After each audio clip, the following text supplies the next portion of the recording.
Hello everyone, welcome to our channel, Rebecca Stew and the crew. Today we have a DIY Dollar Tree craft kit and craft supply review using lots of different items from Dollar Tree. So let's go over our first review today. We're going to review the ceramic paint.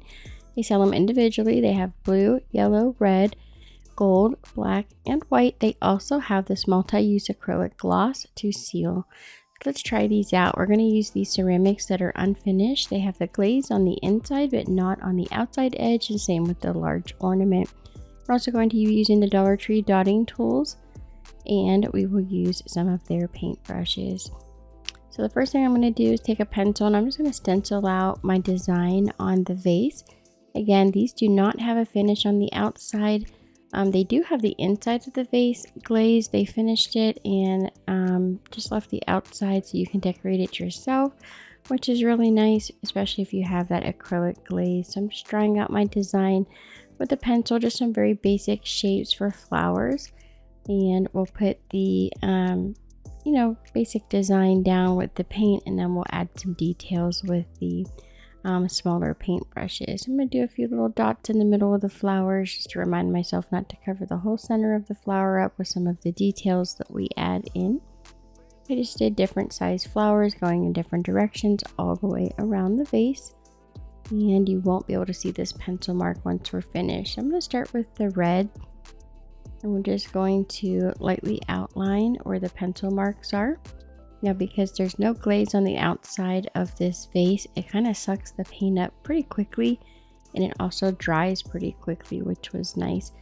I did just do one coat of paint for the red. A couple spots I did go over it with a second coat, just because there were a few spots on the vase that I noticed that left a lighter color white spot. I don't know if there was something on the finish or the outside, that maybe some oils or something from fingerprints that was repelling the paint a little bit, but once I went over it with the second coat, it seemed to be just fine.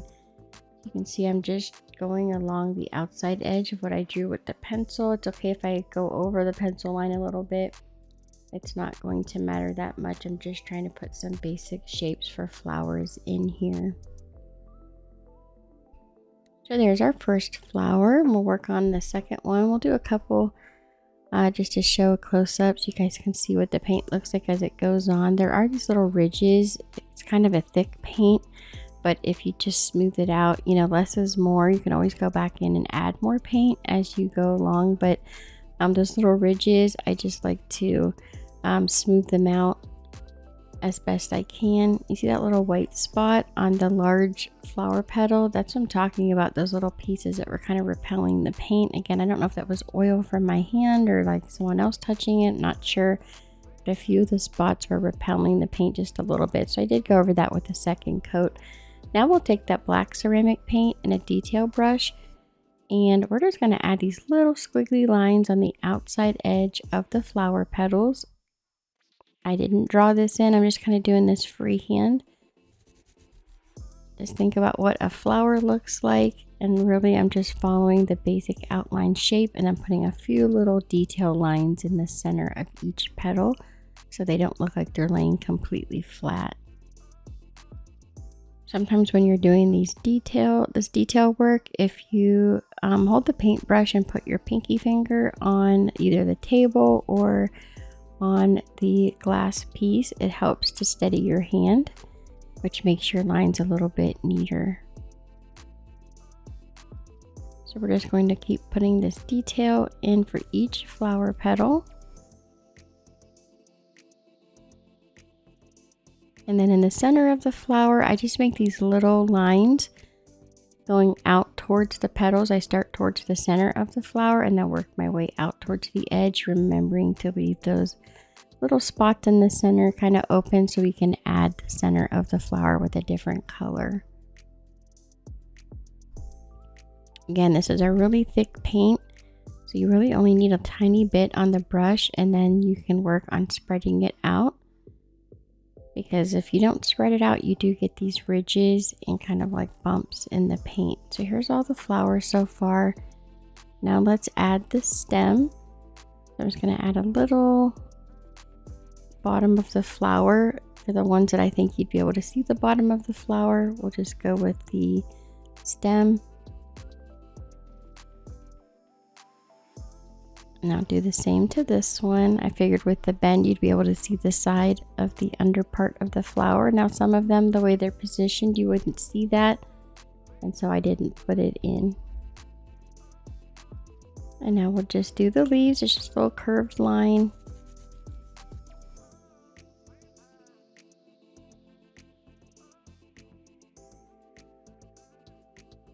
And then I take my dotting tool and I add the gold ceramic paint to do a few little dots in the center of each flower, making sure I don't cover up all the black, but I do want to cover up all the white.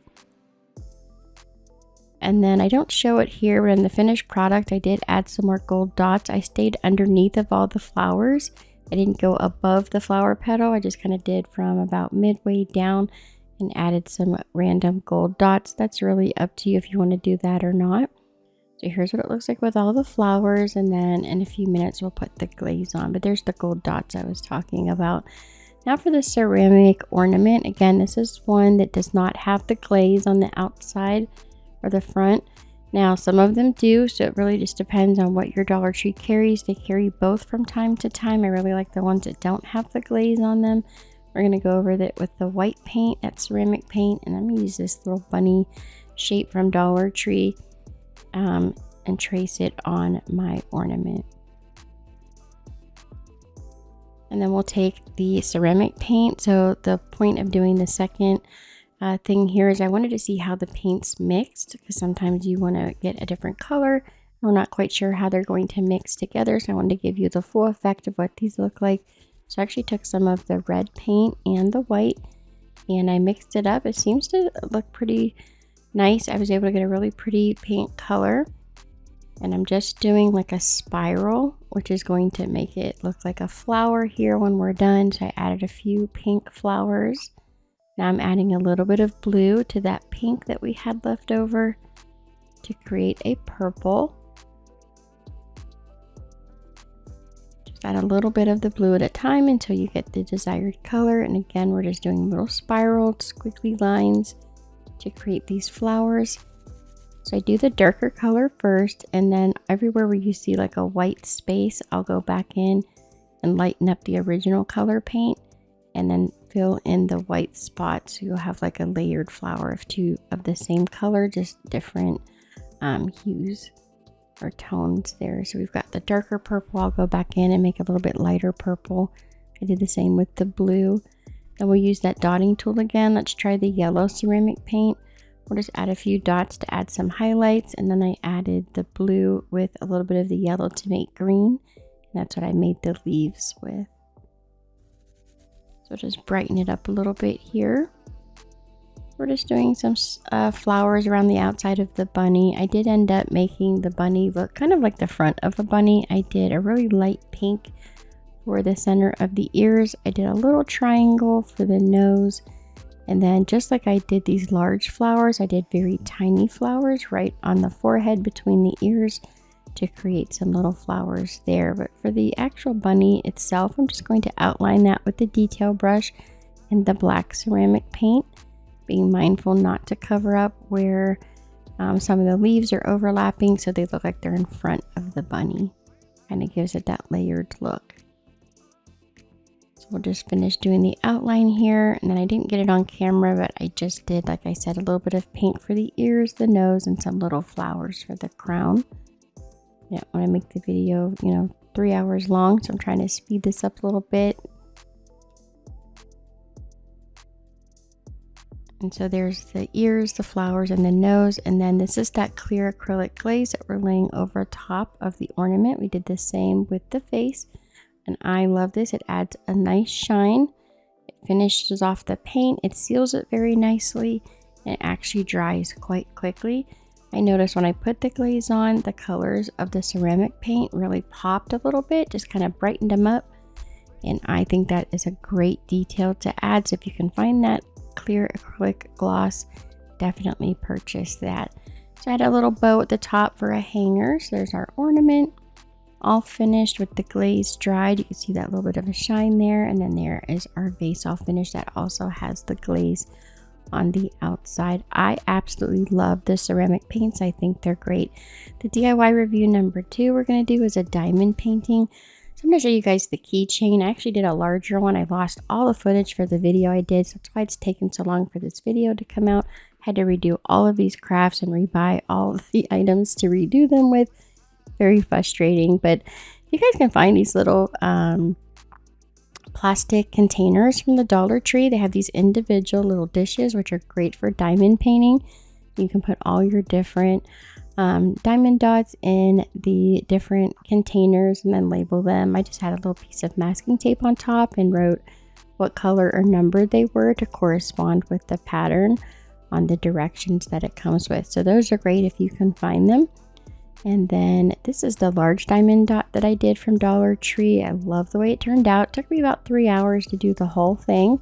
I love the way that it looks. So let's go over the keychain here and just kind of give you guys an idea how these work. So each one of the diamond dot paintings from the Dollar Tree come with the little pen. You get one of these little trays and then the wax to help you pick up the diamond dots. Now the keychain comes with the chain. It has the wooden piece and then the sticker and all of your dot sequence. It also has the directions, which is pretty self-explanatory. So what we're going to do is peel this sticker off, this film, and then now it's all sticky. If you're doing a large one, you don't want to pull all of that off at the same time. You want to just do little bits at a time. And then you just push your little pen there down into that waxy stuff and you get it filled up in the tip, and you'll have to replace it every once in a while. That's going to help you pick up these little sequin dots here. If we find the right color, I'm going to start in the middle and work my way out towards the edges. And you can, of course, if you got that little like tray that I showed you in the beginning, you can use those to store these in, especially the extras. They always have extras. What you want to do is do about half of the sequins from the packet into your container for this small one. Then you give it a little shake so they all kind of line up and go the right direction. And then you just start picking up your dots and applying it to the sticky back surface here. Again, if you're doing a large diamond dot, you don't want to remove that plastic film, not all of it. You'll just want to do small sections at a time so that you can cover it back up, and it helps you don't get dust and hair on it, and it keeps the sticky part. Now, as you can see, I'm just covering up each number following the pattern. I will say the diamond dot large one, the spaces are pretty close. You don't really have to fill anything in extra. I was glad I had some extra diamond dots for the keychain because the spaces were pretty large and there were some empty looking spots, so I just took some of the extra diamond dots and filled in some of the spaces where there was an opening. Just kind of filled them in. Now we'll use our second color. We're going around the outside edge, and you can see around the top of the heart there's those open spaces. I'll fill those in as well. Again, I have plenty extra dots and I didn't like that open space, so I just kind of squeezed in a few of the dots to fill it in. So that's really just personal preference. I did the same with the blue, and we'll just continue to fill in all the pieces here. You can see it goes pretty quickly. Again, every once in a while you'll have to add some more of that sticky stuff to the end of your applicator. That way you can pick up the dots. So when you start picking them up and they're not really sticking all that great, that's how you know when you need to add a little bit more. And there's plenty with some left over to do the large picture, so you definitely have plenty to do this little tiny keychain. So we'll fill in all the orange spots here. I think the keychain took me about 30 minutes to get all the dots on there. It moves pretty quickly, and that was with filming, so it's not a real long project. And like I said, the larger one took me a few hours to do. Once I got the hang of it, it moved pretty quick. And again, I'm using some extras to fill in some of those open spots. And we'll do the same for the outside edge. And now we've got all those diamond dots on there, all filled in. Now we can go ahead and build our keychain. So you just remove that off of the backing and then center it on your wooden keychain and press down. And I pushed down pretty hard to make sure it was going to stick all the way. Make sure there was no pieces lifting up on the edge, and then you can add your little chain and the key ring. If you have to, you can pull this bottom chain off and put it through the keychain and then add the chain back together and just squeeze the loops back together. That's how I was able to get mine on. It was a little bit difficult, but there's the finished product for the keychain. And again, the large diamond dot. I think this is one of my favorite craft supplies so far. So number 3, we're going to use this cross stitch canvas. Dollar Tree sells. They've been carrying these for years, but I've never really seen anyone do these and see what the finished product looks like. So I was kind of curious. You get all of the thread, you get your directions, which is this little sheet of paper here. And of course you get your canvas. So there was the pattern, the canvas, the thread, you get the directions, and then you get this plastic needle. I actually like the craft. The worst part, I would say, is the needle. It's not the best. It's pretty thin. It bends very easily. It's hard to thread with the yarn. I ended up changing it halfway through to a tapestry needle that I just had at home. But I did try for the most part to use the supplies that came with it. So what we're going to do is we're going to find the center of our pattern. So we're going to fold it in the middle and then fold it again the opposite direction. And then that little star in the middle where the corners come together, that's the center of your pattern. Then I just mark it with a Sharpie, and that will help us to line this up to make sure that we have everything where it needs to be. So since this is exactly the same size, I just put my pattern underneath of the plastic canvas and I mark the center. And now I know where to begin my pattern. And so I've got the needle threaded and I'm just counting. So you want to go all the same direction, doing like a diagonal pattern.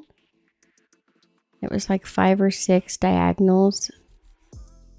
And then you'll come back the opposite direction to finish those diagonals into a X pattern.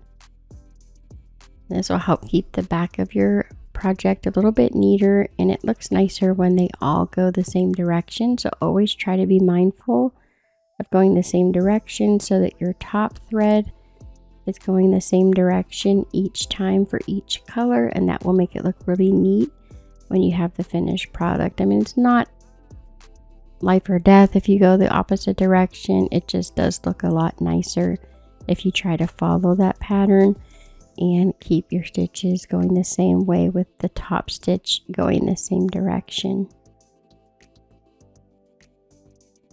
So part of the problem I found with this plastic needle is the top of it with the thread in it was a little bit too wide, and I actually struggled to get the needle because it bends so much through the plastic canvas. And I was really like tugging it, especially when you already had the first diagonal for the thread. Made it difficult to pass that needle and the yarn through the open space with that thread already in there, and I had to really tug on it to get it through. So that was my biggest pet peeve with this project. Other than that, I really liked it. I will say they only give you enough thread to do the pattern that you see. So you have the heart pattern, you got your blue, the pink, and the yellow. But then the whole outside of the canvas, if you want to do the whole piece, it's just that plastic. And so what I did is I took some yarn of my own and I filled in the whole outside edge with some white yarn. And I just did the diagonal. Here's what it looks like finished if you do it just as is. And then I'm going to go ahead and add some white yarn to the whole outside there. And as you can see, I've got most of that filled in. I am just doing a diagonal. I'm making them all go the same direction. I'm not doing the whole X pattern. I just wanted to fill in this open space. And since I was using my own yarn, it was a little bit thicker, so it really filled the space in nicely. I do all the way around the outside here, fill in all that open space, and then I ended up putting some thread around the outside edge that I did like a little crochet pattern to do like a ruffle around the outside edge. I didn't show that on camera. That was just a lot of detail to try to squeeze into the directions. For the backing, I did take some felt that I had at home and a little bit of this glue, and I glue it to the back of the canvas once it's all finished to cover the backing. And then you can use this kind of like a large coaster. You could put like a plant on it. You could use it to put a drink on or whatever. I was going to use mine to put a plant on. And so I like that felt backing. And there's that little yellow edge that I put around the outside there. That's what it looks like. Like I said, I like it. It's a fun craft for kids, especially teach them how to cross stitch. So DIY number 4 that we're going to do today is the needle felting. Now, this was my least favorite craft, and I'll show you guys why here. There's my giraffe. He looks horrible. I wanted to show you guys the successes and the fails. So the lion turned out pretty good, but I lost again all that footage. So I went and bought this little elephant here. Here's what you get. You get the needle, you get the little eyes, you get this foam block, which you need. Don't get rid of that. And then you get all of the felt. I thought there would be some kind of shape to help you figure out how to make the animal. No, you literally have to figure this out on your own. So it says take a little amount of wool felt, place it on top of that foam pad to make the shape of the animal by using the needle to stab it to make shape. The more you stab, the tighter the fiber will lock and the firmer the felt will become. The body, the face, the tail can also be made separately. They can be assembled later. On the animal body, step 1, add animal textures, hair, wool for decoration.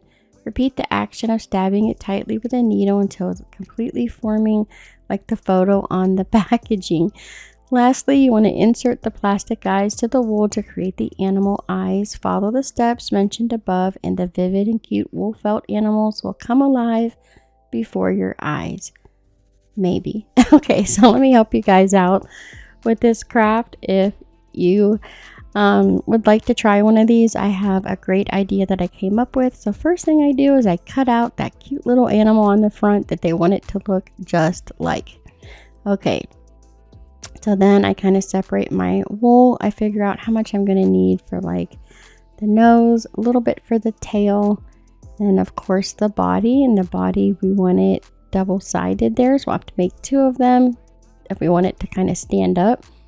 So I'm just kind of separating it to make sure I leave enough for all the individual pieces. So then I'm taking a big piece of that like ready foam board you can get from the Dollar Tree. I cut some small pieces off. I'm taking that animal picture from the front of the packaging that they want it to look like. And I'm going to trace over top of that with my pencil. So what this is doing is it is creating a little groove in that foam board to create a pattern for us to use, which I kind of thought it would come with a pattern. I was really shocked when I opened these and they just had the wool. And I was like, they really want us to like make this animal by just stabbing it with a needle. Okay, I mean, I've seen people do like realistic looking dogs and things on the internet, and I'm absolutely fascinated by the fact that they can do it. They're so creative, but I could not. So I'm showing you guys a cheater way. So what you're going to do is you're going to trace those heart pieces. So any piece of that elephant you're going to need to make out of the wool, you're going to want to cut out of this ready foam board. Some of this we'll remove, some of it we're going to keep, and no one will know. It's our little secret. So what we're going to do here is just cut out those pieces. And you'll have all the pieces you need. Now, they had the coloring for the tail. They had like the black for the end of the tail and some of the details for the elephant, but you cannot see the tail. So I just kind of drew my own with a pencil on a piece of the foam. And then I was able to use that for the end of the elephant there. And I just added that in. I just kind of freehand what I would think an elephant tail kind of looks like. I got that little fluffy end there. And, you know, make sure you put your eyes somewhere so they don't roll away or have your cat come take it. Mine tried to steal mine. Okay, so see here, this is the heart. For the front of it, we did it double-sided. So I'm going to show you guys how I did this. So I take that piece of foam board and I lay it on top of the big piece of foam. And then I start taking small pieces of the wool and I just start stabbing it like it says to do. And I follow that outside edge first to get it down into the foam. And this is helping to build that shape that we need to create this design. And I'm not going to lie, it's very time consuming. especially because you just have this one little needle. They sell tools that have like 3 needles that you can punch through at a time, which makes it go a lot quicker. But for your first time, you want to be really careful. This needle is very sharp. It's not really a craft for kids.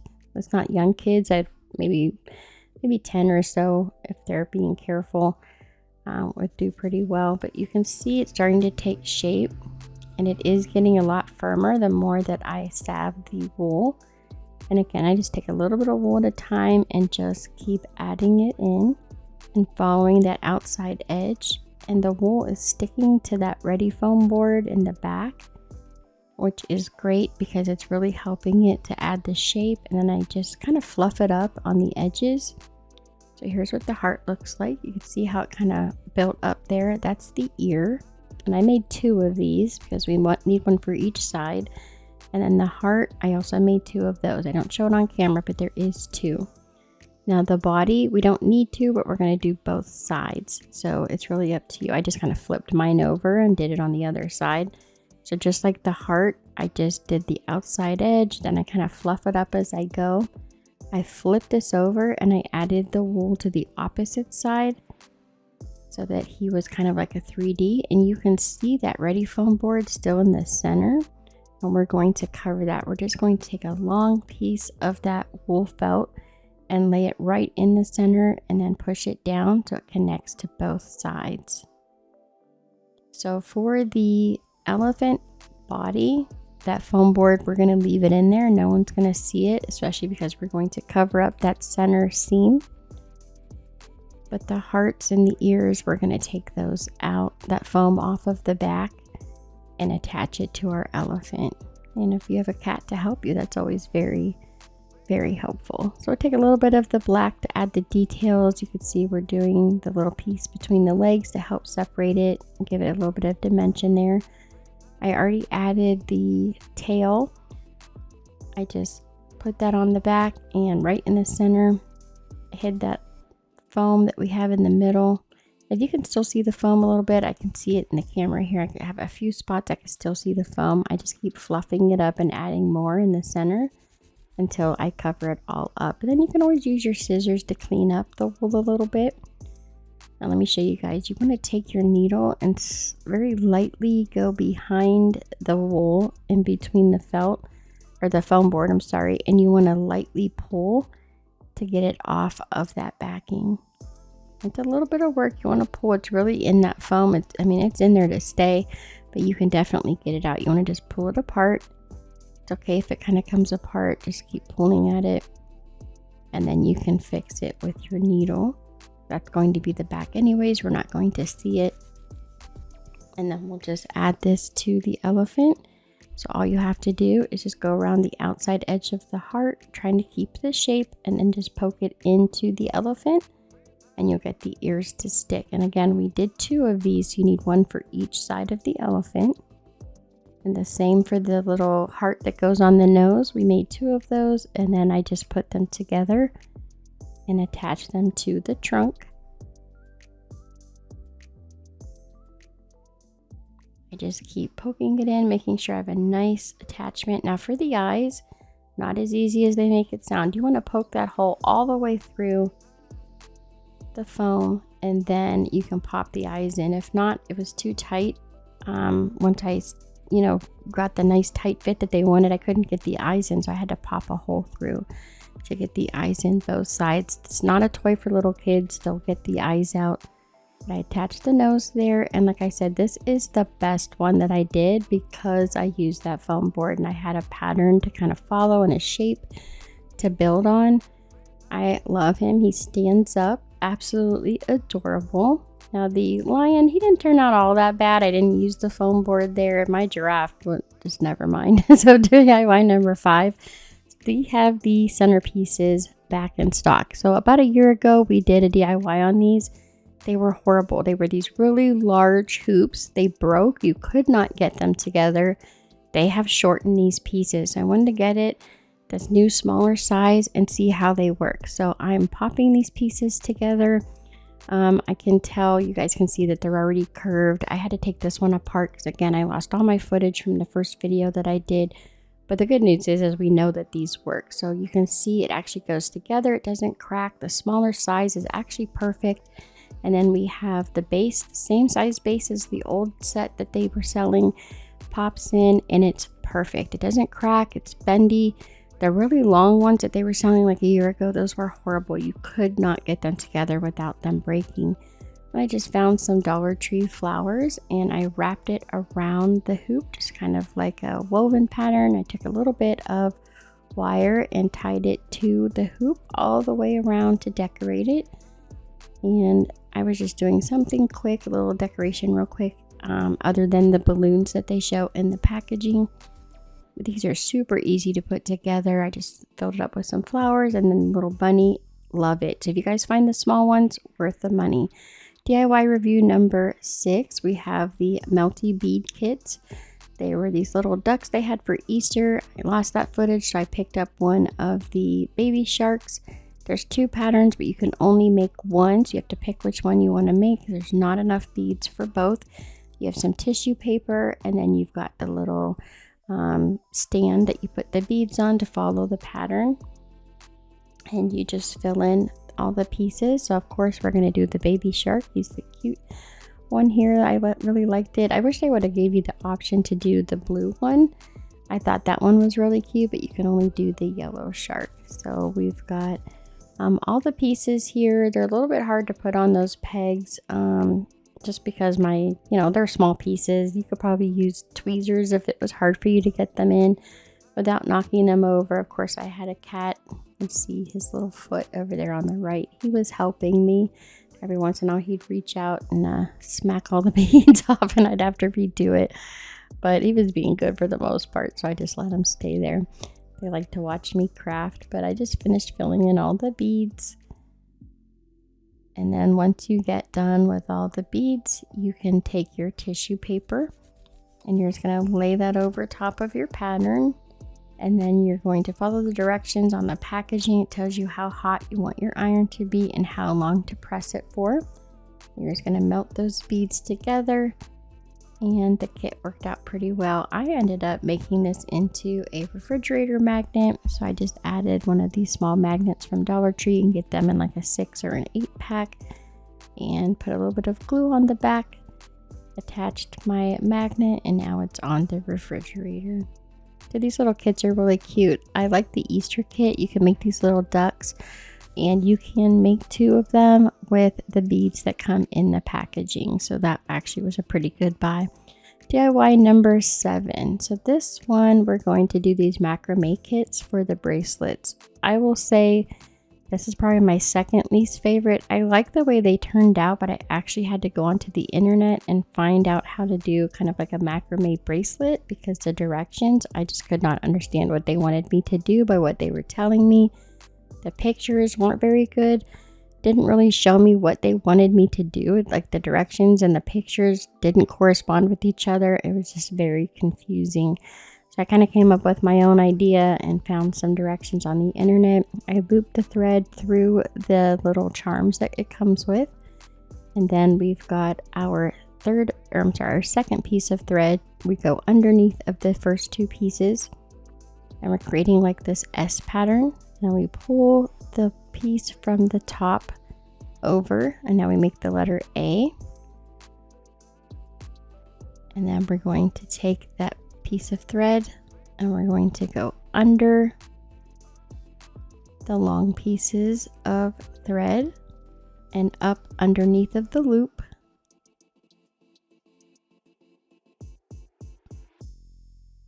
It's a little struggle trying to get it on film, not wanting to lose the picture there. And then all we're going to do is pull. Kind of makes it like number 8 pattern when you get it together. That was our first piece to connect it. We just pull it. Okay, and then you just pull your 2 pieces of string to the sides and make sure your bracelet piece that you're using stays down. I ended up taping it to the table so they would stop moving. So you take your piece from the left and bring it over top of the string and then curve it back around. And you take your piece from the right and cross it over. It almost looks like a capital letter A. And then you take the bottom of that letter A string, you pop it underneath of the strings and up through the hole. And then you'll pull them tight and push up on the thread. You just want to keep repeating the pattern. So once you get it pulled up, you're just going to pull both of those top pieces out straight and neaten them up a little bit. And again, those center pieces, I have them taped to the table. Those are the pieces that are through the charm. So take the piece on the left and cross it over the right, pull it all the way over, and then curve it back over top of the thread to make kind of like a letter S. Yeah, it looks like an S. And then take the top thread, cross it over to make an A. Take the bottom of that piece that you just crossed over, go under the thread that's hanging down and up through the hole.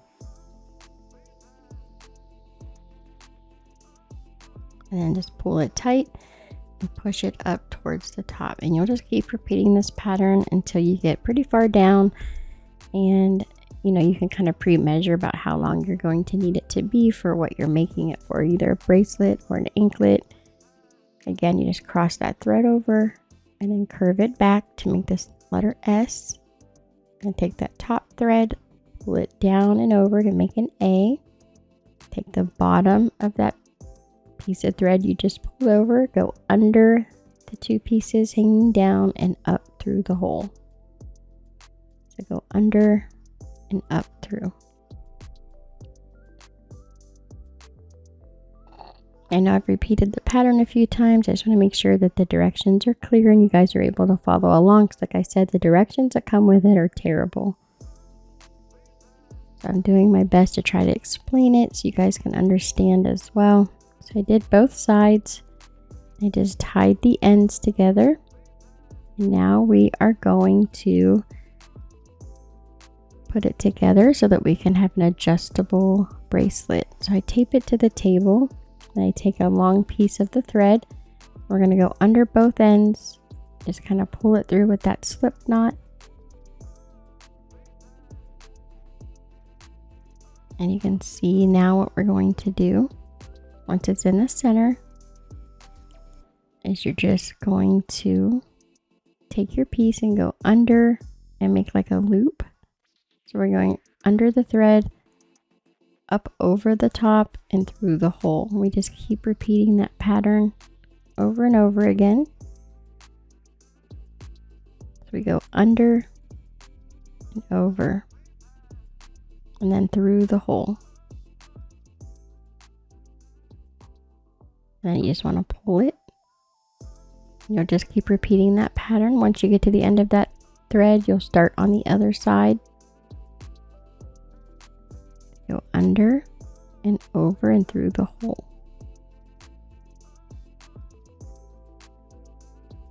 And once you get to the end, if you want, you can singe the ends. You can cut those extra pieces off and you can singe them off with a lighter to kind of burn the ends.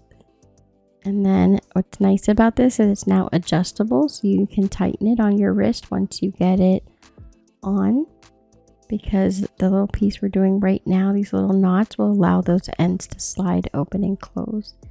So here's the finished look for the bracelets. They actually turned out pretty nice. I do like the way that they look. Again, it's just my least favorite craft because of the directions. This is probably one of my favorite ones, is this pour and paint kits that they have. These were so fun to do, and they took probably about 4 hours to dry. They really didn't take all that long. It says to dry them overnight, but I found about 4 hours was enough. But we live in Texas, so it's hot here already. We don't have a lot of humidity where we're at. So you get your paints. It comes with the little paintbrush, your plaster, and then the tray, and of course the directions.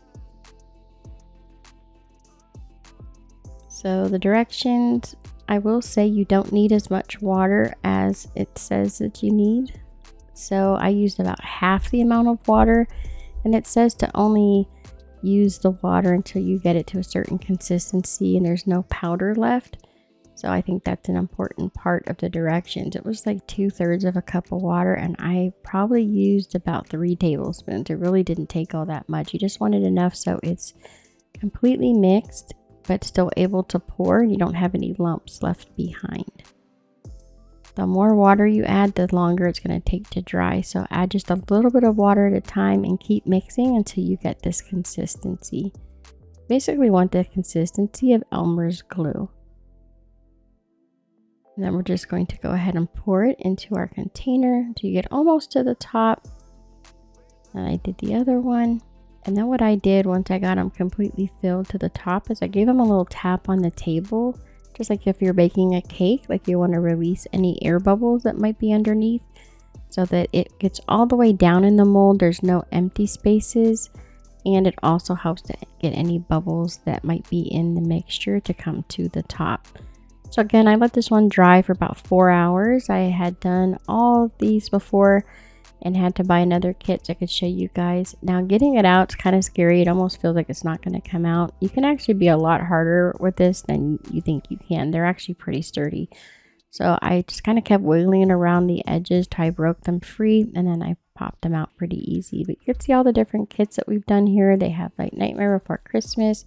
There is the Frozen, Spider-Man, and then of course Lilo and Stitch. That's what they all look like finished. And then I just gave them a cute little painting. I did use the paint that came with all of them. Again, like I said, I lost all that footage, so I did this new pack here and I thought I would paint them a little bit different. I will say I did not use the paint brushes that came with it. There's no way you're painting that much detail with those horrible brushes that it came with it. But the paint itself wasn't all that bad. It covered it really well. I kind of liked it. You might want to use some of your own acrylic paints for extra colors if you like, but it actually turned out pretty good. So for this one, I thought I'd just do a little bit different. I did this pink with this mossy green color, and then I had this real pretty iridescent pearlized kind of color that I go over top the whole thing and make it sparkly or kind of shiny. And I thought that was cute. And then I didn't really know what to do with these when I was done. I really liked them. I thought they were cute and I wanted to display them. So I had some more of those magnets left from the perler bead baby shark that we did. And so I went ahead and stuck some magnets on the back of these, and they also are on the refrigerator. So they're your little felt animals. If you don't make them 3D like the elephant, you could probably put a magnet on the back of those and hang those up as well. Not the giraffe though, that one's missing. I'm not going to tell you guys what I did with it. It was horrible. It looks so bad. Okay, so here is the little finishing touches here. I'm adding that pearlized paint. I love the way it looks when it's all finished. I thought that was really cute. I really like that shiny look that it gave. And it's just some paint I picked up from Dollar Tree. I like this iridescent finish.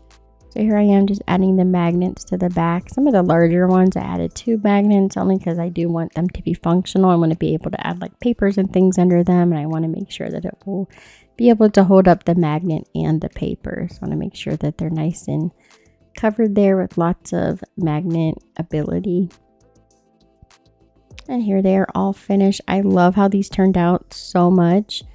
I think they're so cute. Painting them definitely takes some time. You want to go slow, add your little details and some outlines, and that's what kind of makes them pop. I love the way these turned out. This is a really fun craft project. That's definitely, I think, my favorite one. Would I buy these again? Yes, probably not the felting one. I liked all of them a lot. I thought they were a lot of fun to do, and I hope you guys will try them out. I definitely would buy pretty much all of these again. Thank you guys so much for watching. I appreciate each and every one of you. Don't forget to subscribe, like, and share. And why don't you guys leave me a comment down below. Which product review did you like the best? Which one of these craft projects would you like to try yourself? Thanks so much for watching, y'all, and I'll see you next time.